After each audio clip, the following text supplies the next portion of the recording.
Class কেমন লাগলো? ভালো। কে কোনো ডিস্টার্ব করেনি তো? কোনো স্টুডেন্ট, কোনো টিচার?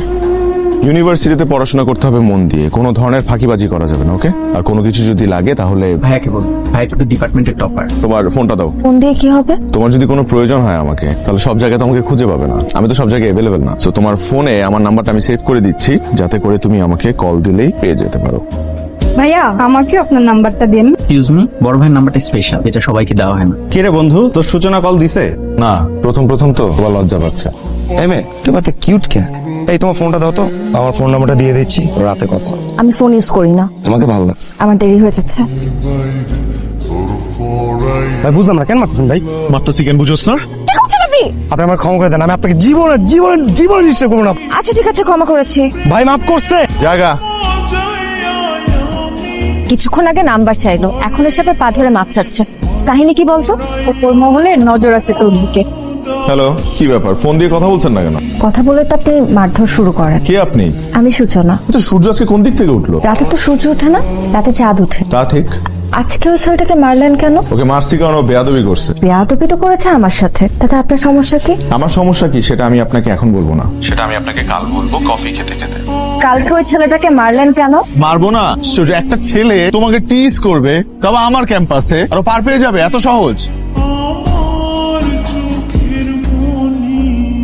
তা ফ্যামিলিতে কে কে আছে?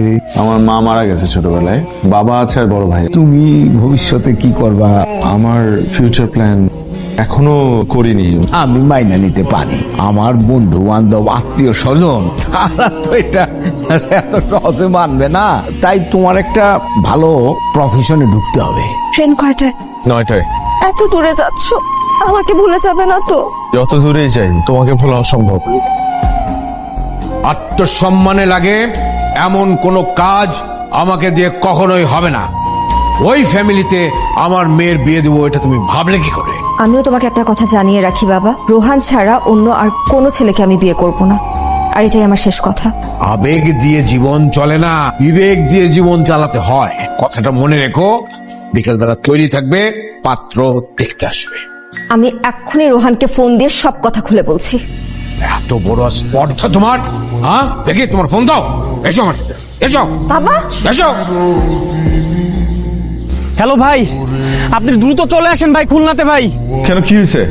ভাই সূচনার বাবা তো সূচনার জোর করে বিয়ে দিতেছে ভাই, আমি আর মা একটা বন্ধুর মাধ্যমে জানতে পারলাম ভাই। তোরা থাক, আমি আসতেছি। তুমি এক্ষুনি যদি এদেরকে নিয়ে এখান থেকে চলে না যাও, তাহলে আমার ভয়ঙ্কর রূপটা দেখবে। যাব, অবশ্যই যাব, কিন্তু সাথে করে সূচনাকে নিয়ে যাব। সূচনা, সূচনা! তোমার সাহস দেখে আমি অবাক হচ্ছি। আমার বাড়িতে দাঁড়িয়ে তুমি আমার কথার অবাধ্য হচ্ছ, তর্ক করছো আমার সাথে। আমি বলছি কারণ আপনি আমাকে বাধ্য করেছেন বলতে, তাই। আমি তোমাকে বাধ্য করছি? আমি তোমাকে বাধ্য করছি আমার মেয়ের সাথে ভালোবাসার সম্পর্ক করতে? আমি তোমাকে বাধ্য করছি যে ফোন দিয়ে এটে ভালোবাসার অভিনয় করে আমার সমস্ত সয় সম্পত্তি দখল করতে? আমি অবাক হচ্ছি আপনার এই মুখোশ দেখে। সেদিন কি সুন্দর করে আমার সাথে কথা বললেন, আর আজকে আপনাকে আমি চিনতেই পারছি না। আমি একটা কথা বুকে হাত দিয়ে বলতে পারি, যে সূচনাকে ভালোবাসার আগে আমি কখনোই জানতাম না সে যে জামশেদ মজুমদারের মেয়ে। আপনার সয় সম্পত্তি, টাকা পয়সার কোনো লোভ আমার নেই। আমি শুধু এই পৃথিবীতে সূচনাকে চিনি এবং সূচনাকে ভালোবাসি।